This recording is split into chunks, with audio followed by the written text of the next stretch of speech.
سیرت اور کردار۔ اس حوالے سے کہ انسان کی سیرت اور کردار جو ہے وہ دین اسلام کے مطابق ہونا چاہیے،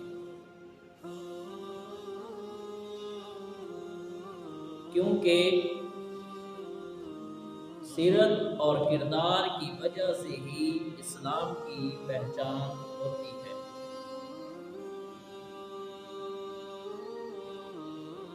اگر سیرت اور کردار اسلام کے مطابق نہیں ہے تو پھر صحیح طریقے سے اسلام کی پہچان بھی نہیں ہو سکتی۔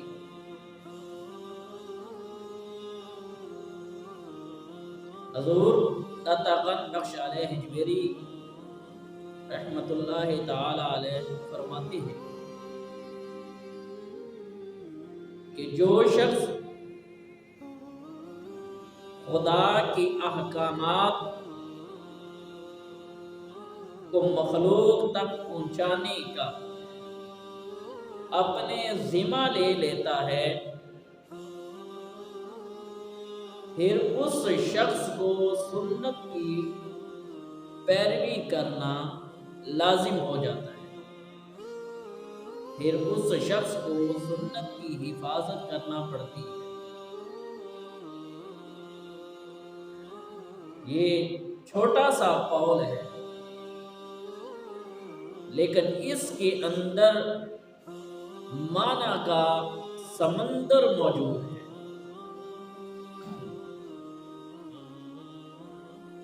کہ وہ شخص جو اس شوق کے ساتھ کہ میں خدا کی تعلیمات کو، خدا کے دین کو لوگوں میں متعارف کراؤں،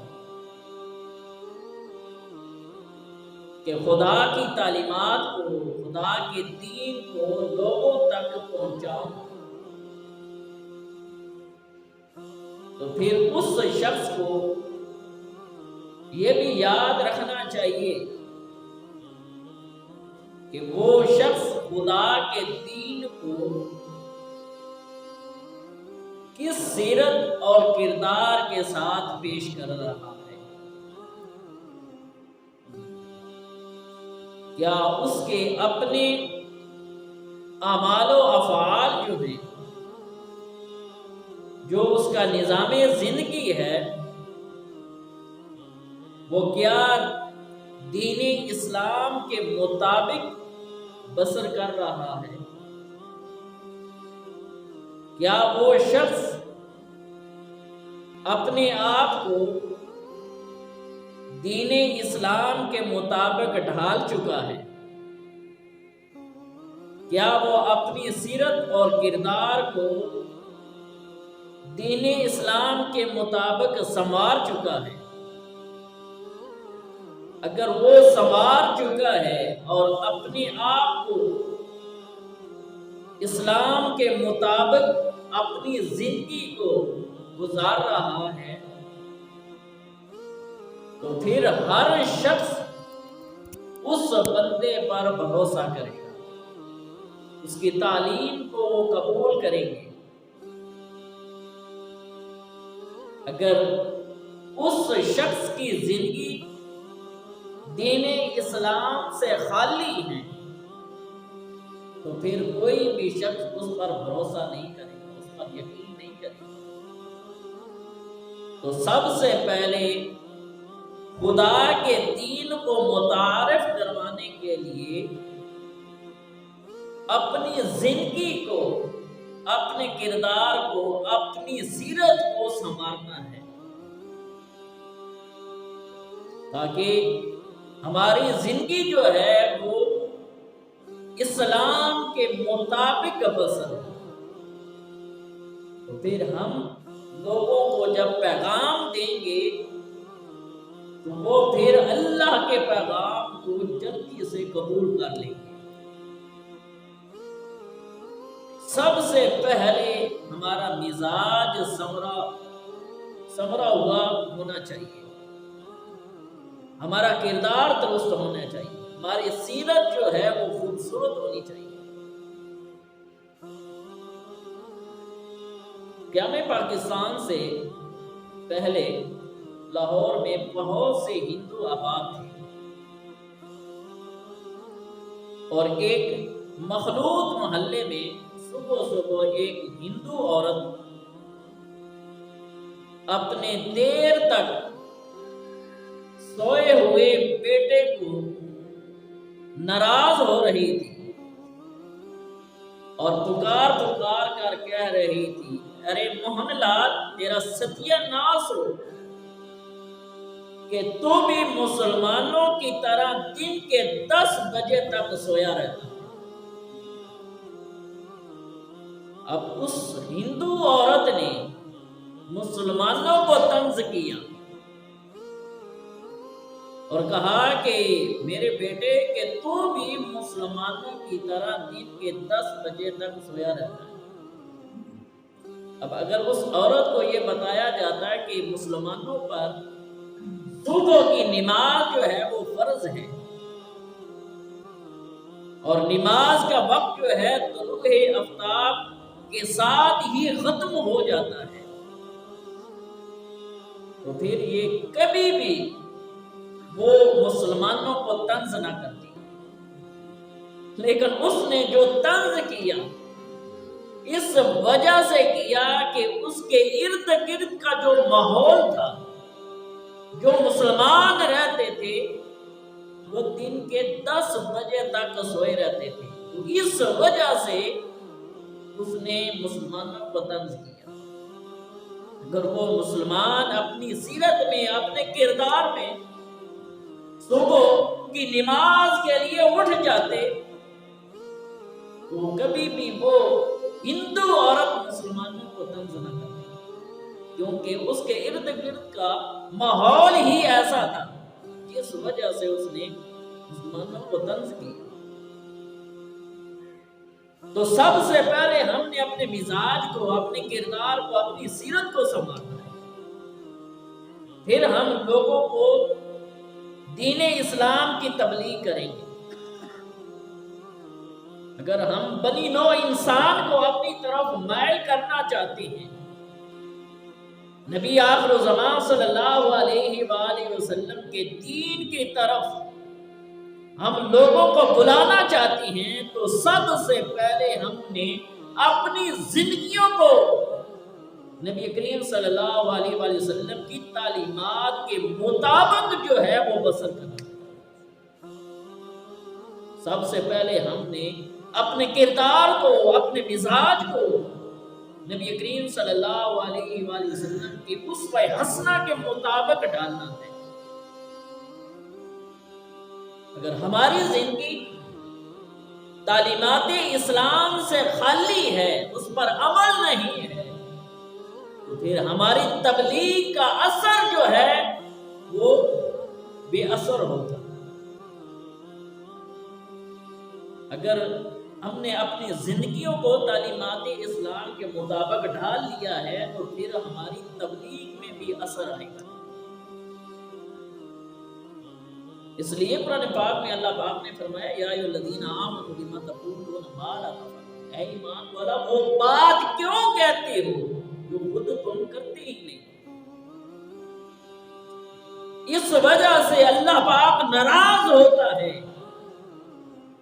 کہ تم خود بات کا حکم دیتے ہو لیکن اس بات پر خود عمل نہیں کرتے۔ وہ بات نہ کہو جس پر خود تم عمل نہیں کر رہے۔ اور حضور نبی اکرم صلی اللہ علیہ وآلہ وسلم نے فرمایا کہ بنی اسرائیل قوم کا یہ حال ہو چکا تھا کہ وہ لوگوں کو نیکی کی تلقین کرتے تھے لیکن وہ خود اس نیکی پر عمل نہیں کرتے تھے۔ اور سورہ بقرہ میں اللہ پاک نے انہی لوگوں کو ملامت کرتے ہوئے فرمایا تھا، کیا تم لوگوں کو نیکی کا حکم دیتی ہو اور خود بھول جاتی ہو؟ حالانکہ تمہارے پاس خدا کی کتاب آ چکی ہے اور خدا کی کتاب کو پڑھتے ہو، لیکن تم عقل نہیں رکھتے کہ خدا کی کتاب کو پڑھ کر جو ہے اس پر عمل نہیں کرتے۔ یہ کس کو کہا جا رہا ہے؟ یہ ان کے کردار کو، ان کی سیرت کو، ان کے مزاج کو کہا جا رہا ہے کہ ان کا مزاج جو ہے وہ نیکی کے مطابق جو ہے، بھلائی کے مطابق جو ہے وہ مزاج نہیں بنا، ان کا کردار، ان کا مزاج نہیں سنورا۔ اور حضرت عبداللہ بن مسعود رضی اللہ عنہ فرماتی ہیں کہ حضور نبی اکرم صلی اللہ علیہ وآلہ وسلم نے فرمایا کہ مجھ سے پہلے جتنے بھی انبیاء آئے سب کو اللہ پاک نے جانثار عطا فرمائے تھے اور سب کو صحابہ جو ہے وہ عطا فرمائے تھے، لیکن ان کے جو آگے جانشین ہوئے وہ خود لوگوں کو اپنے دین کے متعلق بتاتے تھے لیکن خود اس دین پر عمل نہیں کرتے تھے۔ ان کی زندگی جو ہے وہ اس دین کے مطابق نہیں ڈھلی ہوئی تھی، نہیں سنوری ہوئی تھی، ان کا مزاج جو ہے اپنے دین کے مطابق نہیں بنا ہوا تھا۔ تو آج ہم اپنی حالت کو دیکھیں، ہم اپنے کردار کو دیکھیں، اپنے مزاج کو دیکھیں، ہم اپنے اخلاق کو دیکھیں کہ ہم لوگ بھی جو ہیں بنی اسرائیل کی طرح کے لوگوں کی طرح ہو چکے ہیں۔ ہم لوگوں کو دین کی دعوت دیتے ہیں، لوگوں کو دین بتاتے ہیں، لیکن ہمارا کردار، ہمارا مزاج، ہمارا اخلاق جو ہے وہ دین اسلام کے مطابق نہیں سنورا، نہیں بنا۔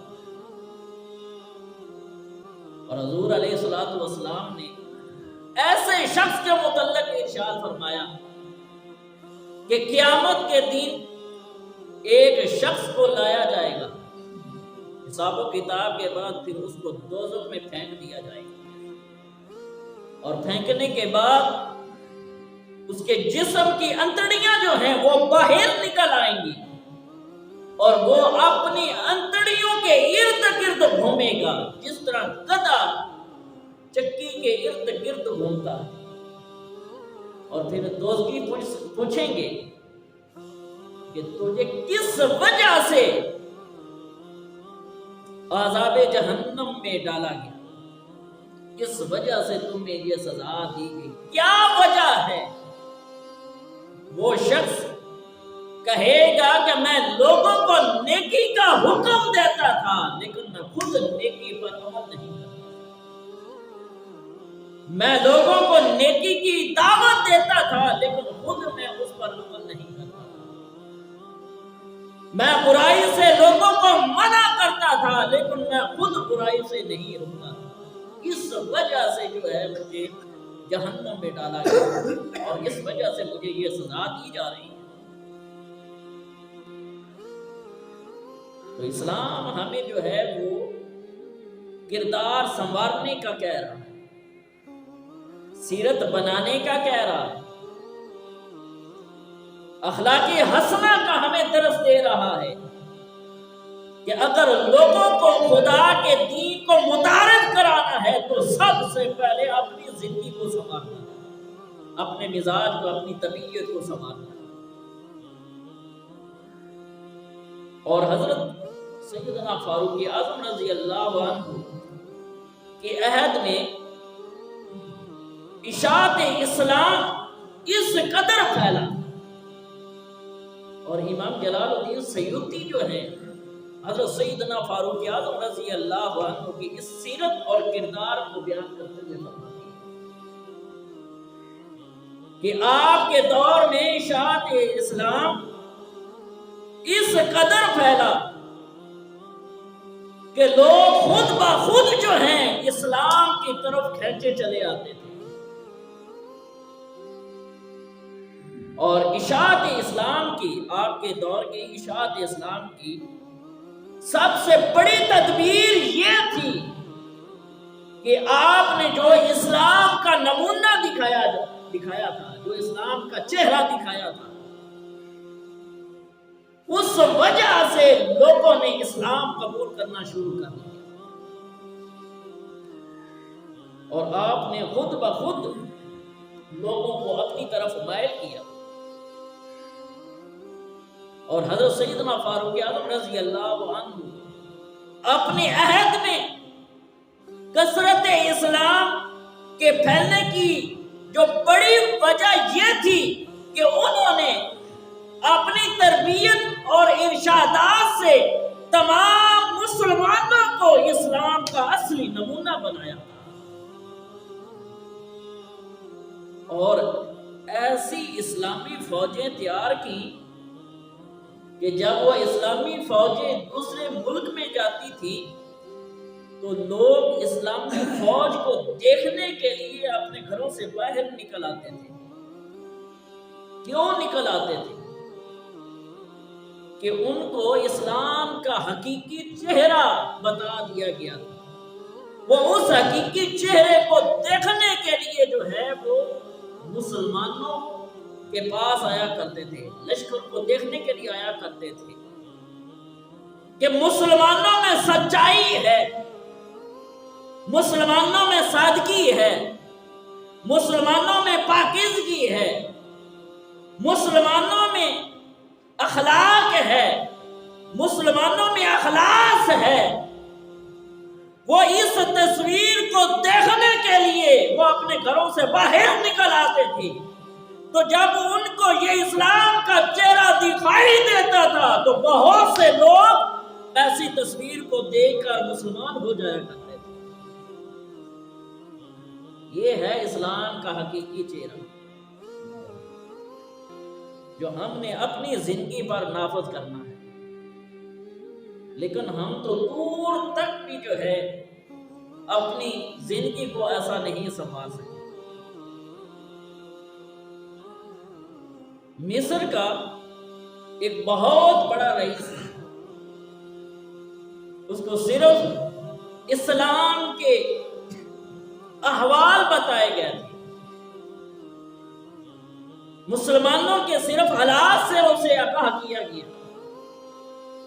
تو جب اس رئیس نے مسلمانوں کے حالات کو سنا تو اس کے دل میں اسلام کی اتنی محبت پیدا ہوئی, وہ اتنا گرویدہ ہو گیا کہ مسلمان ایسے لوگ ہیں کہ جو سچائی رکھتے ہیں, جو اخلاق رکھتے ہیں, جو پاکیزگی رکھتے ہیں, جو اخوت اور بھائی چارے کا درس دیتے ہیں اور آپس میں ایک دوسرے سے محبت اور پیار کرتے ہیں.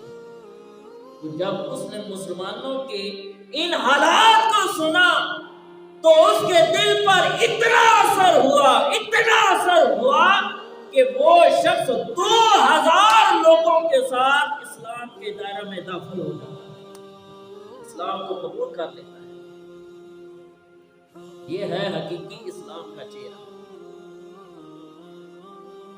اور لوگ کہتے ہیں کہ اسلام تلوار کے زور سے پھیلا. اسلام تلوار کے زور سے نہیں پھیلا. اسلام پھیلا ہے تو اخلاق کے ذریعے سے پھیلا ہے. اسلام اپنے کردار, اپنے مزاج کی وجہ سے پھیلا ہے. اسلام نے اپنا حقیقی چہرہ دکھایا, اس وجہ سے پھیلا. لیکن آج ہم نے اسلام کے مطابق اپنی زندگی کو سنوارنا چھوڑ دیا ہے, ہم نے اخلاق کو سنوارنا چھوڑ دیا ہے. آپ نے ایک بہت بڑا واقعہ سنا ہوگا, بڑا مشہور واقعہ ہے کہ حضرت سیدنا علی مرتضیٰ رضی اللہ تعالی عنہ کی ذرہ گم ہو گئی, گر گئی, تو ایک یہودی کے ہاتھ لگ گئی. تو حضرت سیدنا علی مرتضیٰ رضی اللہ عنہ نے اس کے خلاف عدالت میں کیس دائر کیا. تو جب کیس دائر کیا تو حضرت سیدنا علی مرتضیٰ رضی اللہ عنہ کو عدالت نے بلایا.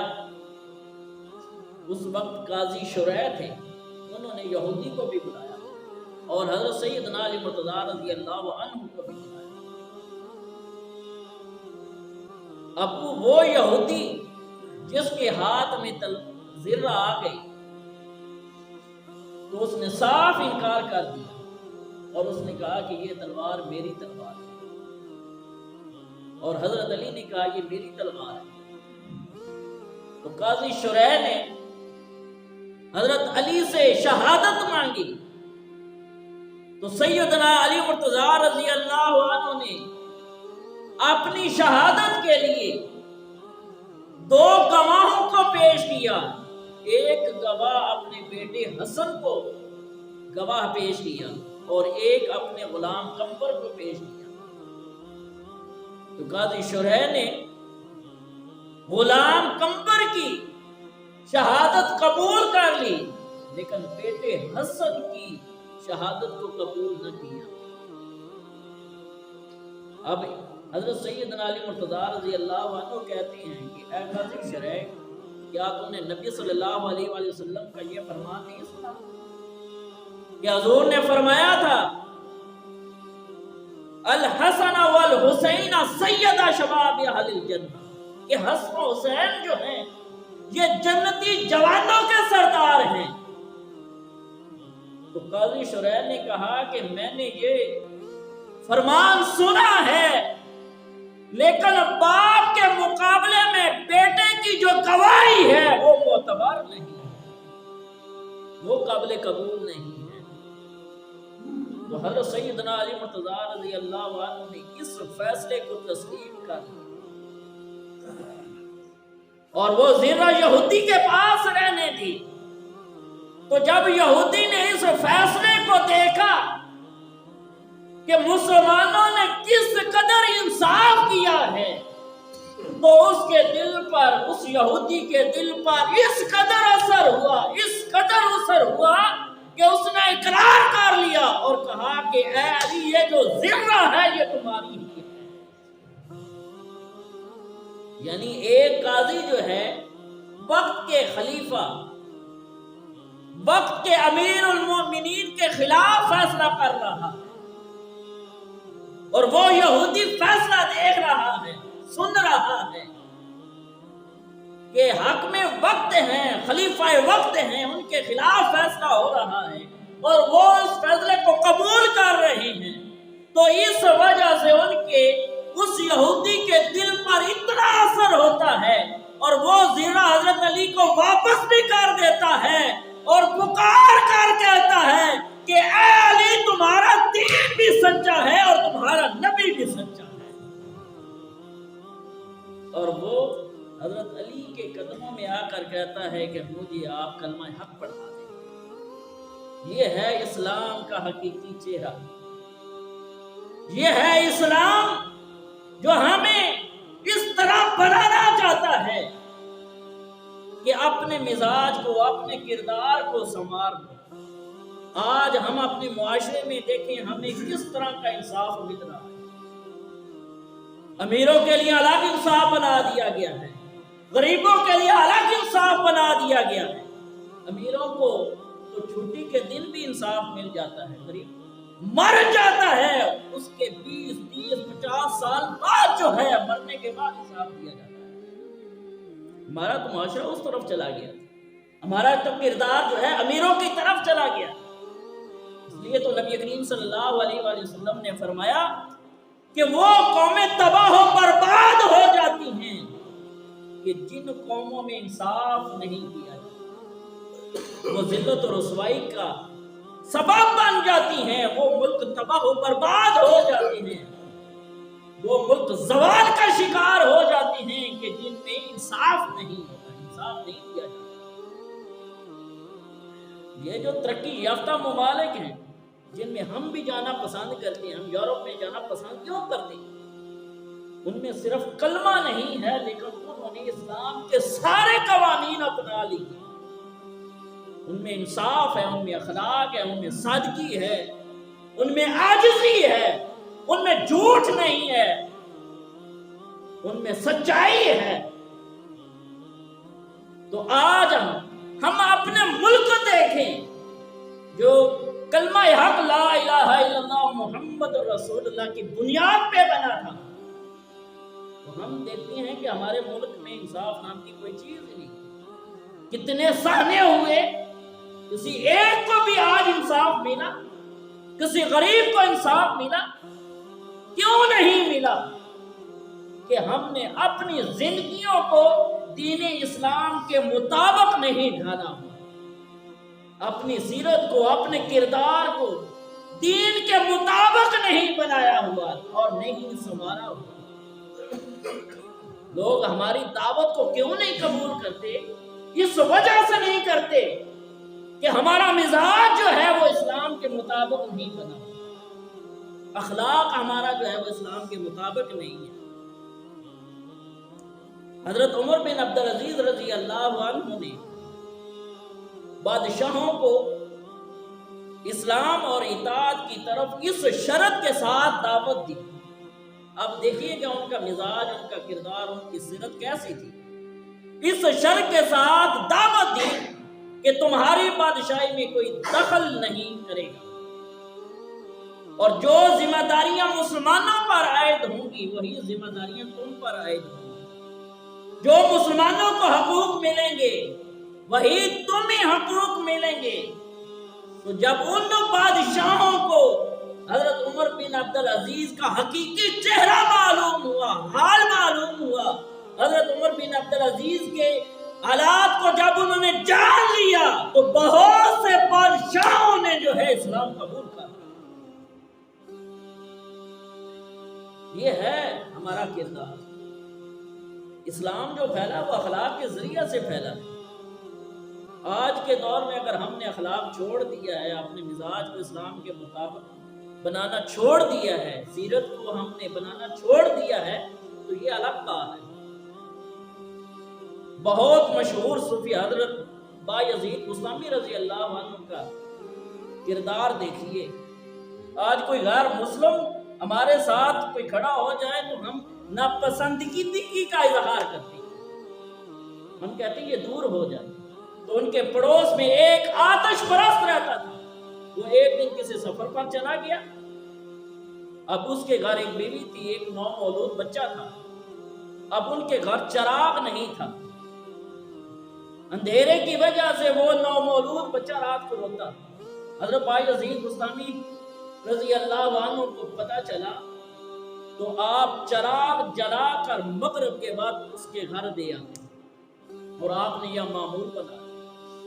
جب وہ آتش پرست گھر آیا تو اس کی بیوی نے سارا معاملہ اپنے خاوند کو بتایا، ہمارا پڑوسی کتنا ہمارے لیے اچھا ہے اور ہماری کس قدر مدد کر رہا ہے۔ جب اس آتش پرست نے حضرت بایزید بستامی رضی اللہ عنہ کا کردار دیکھا، اخلاق دیکھا، تو وہ خود اور اپنی بیوی کے ساتھ حضرت بایزید بستامی کے پاس آ کر اسلام کو قبول کر لیتے۔ یہ اخلاق تھا، یہ کردار تھا، یہ مزاج تھا۔ تو آج ہم اپنے مزاج کو دیکھیں، اپنی سیرت کو دیکھیں، کیا ہماری سیرت جو ہے وہ سچائی والی ہے؟ کیا ہماری سیرت، ہمارا کردار جو ہے وہ انصاف والا ہے، اخلاق والا ہے؟ ہمارا تو کردار جھوٹ سے بھرا پڑا ہے، دو نمبری سے بھرا پڑا ہے، دھوکے دہی سے بھرا پڑا ہے، ملاوٹ سے بھرا پڑا ہے۔ ہر وقت جھوٹ بولتے ہیں، بغض کرتے ہیں، حسد کرتے ہیں، غیبت کرتے ہیں۔ یہ کردار اسلام کا نہیں ہے، یہ مزاج اسلام کا نہیں ہے۔ مصر کا ایک بادشاہ تھا، سجستان کا بادشاہ تھا، اس کا لقب تھا رتبیل۔ تو اس نے امیہ حکومت کو ٹیکس دینا بند کر دیا۔ تو جو وقت کا بادشاہ یزید بن عبد الملک تھا، اس نے کچھ سفیروں کو سفارش کے ساتھ اس رتبیل کے پاس بھیجا اور کہا کہ مجھے ٹیکس دیا ہے۔ اس نے سفارش کی۔ اب اس رتبیل نے ان لوگوں سے کہا کہ پہلے والے وہ لوگ کہاں گئے جو تم سے پہلے مجھ سے آ کر ٹیکس وصول کیا کرتے تھے، کہ جن کے پیٹ فاقہ زدوں سے پٹکے ہوئے تھے، ان کی پیشانیوں پر سیاہ کٹے پڑے ہوئے تھے اور ان کی چپلیں جو تھیں وہ کھجوروں کی تھیں. وہ لوگ کہاں گئے؟ اب ان سفیروں نے کہا وہ تو فوت ہو گئے، وہ چلے گئے. تو اس بادشاہ نے کہا کہ تمہاری جو ذات ہے وہ تو عیش و عشرت والی ہے. تم تو وہ لوگ ہو جو عیش و عشرت کے ساتھ زندگی بسر کر رہے ہو.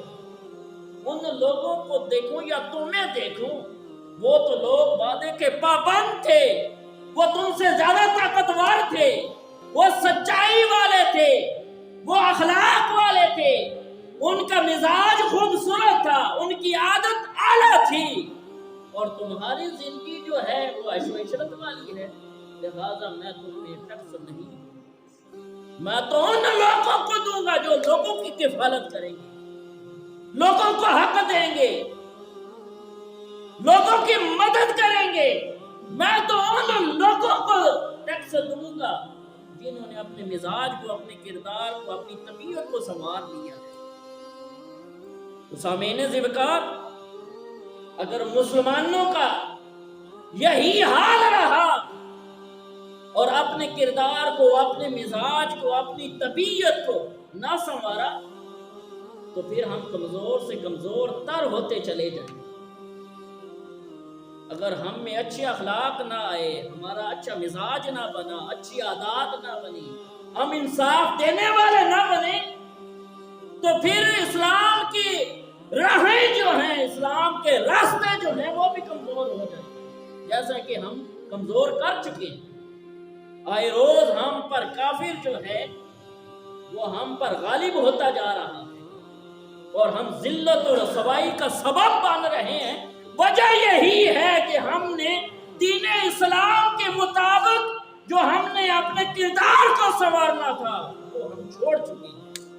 ہم نے تعلیمات اسلام کو بھلا دیا ہے.